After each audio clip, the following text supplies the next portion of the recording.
এখন আমি দেখাচ্ছি বেগুন গাছের পরিচর্যার সম্পর্কে। এখানে একটা বেগুন গাছ দেখতে পাচ্ছেন, খুব বড় বেগুন গাছ। বেগুন গাছে বেগুনও হয়েছে, দেখিয়ে দিচ্ছি। বেগুন হয়েছে, বেগুন হয়েছে, হ্যাঁ, আরও বেগুন হয়েছে, হ্যাঁ। এখানে বেগুনের জালি পড়েছে।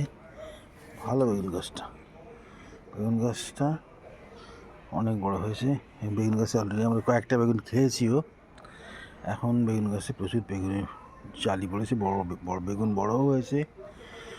এই বেগুন গাছটা প্রথম থেকে যেটা হয়েছে, আমার মাটিতেই লাগানো হয়েছে। মাটি কুপিয়ে তার মধ্যে ভার্মি কম্পোস্ট, পাতা পচা সার, তারপরে হাড়ের গুঁড়ো, এ সমস্ত দিয়ে, ডিম খোল সমস্ত দিয়ে কুপিয়ে রাখা হয়েছিল। তারপরে সেখানে বাজার থেকে বেগুনের চারা কিনে এটা লাগানো হয়েছে। তার পরবর্তী সময় পরিচর্যার ক্ষেত্রে যেটা করা হয়েছে, সার, খোলের পচা সার এখানে বারবারই দেওয়া হয়েছে। এবং শেষে যেটা দেওয়া হয়েছে সেটা হচ্ছে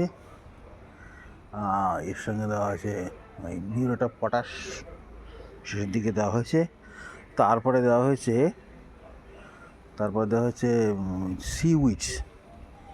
সিউইড দেওয়া হয়েছে। এবং তার ফলে গাছগুলোর চেহারা এত সুন্দর হয়েছে এবং গাছগুলো অনেক বড় হয়েছে। এর মাঝে মাঝে আমি খোল পচা জল এখানে গোড়ায় দিয়ে দিই, এবং গাছটা পোকা না লাগে। পোকা কিন্তু লাগেনি, দেখুন এত বড় গাছ, পোকা না লাগে তার জন্য গাছের মধ্যে নিম তেল স্প্রে করা হয়েছে কয়েকবার, একাধিকবার। এবং যার ফলে গাছে সেভাবে পোকা লাগতে পারছে না, কোনোভাবে পোকা লাগার কোনো চান্স এখানে দেওয়া হচ্ছে না, যাতে পোকা লেগে যেতে পারে। হ্যাঁ, এছাড়াও এই গাছের গোড়ার দিকের ঘাস টাস পরিষ্কার করে দেওয়া হয়েছিল। এবং এখন এত বড় হয়েছে গাছটা, আর একবার পরিচর্যার সময় এসে গেছে। হ্যাঁ, এর পাশাপাশি আরও অনেক গাছই আছে, যেরকম পুঁই শাক গাছও আছে। হ্যাঁ, এগুলো, এবং এখানে ঢ্যাঁড়স গাছও রয়েছে। এখানে কুমড়ো গাছ উঠেই গেছে, খুব এত বড় হয়ে গেছে কুমড়ো গাছটা, এটা ওখান থেকে দেখা যাচ্ছে।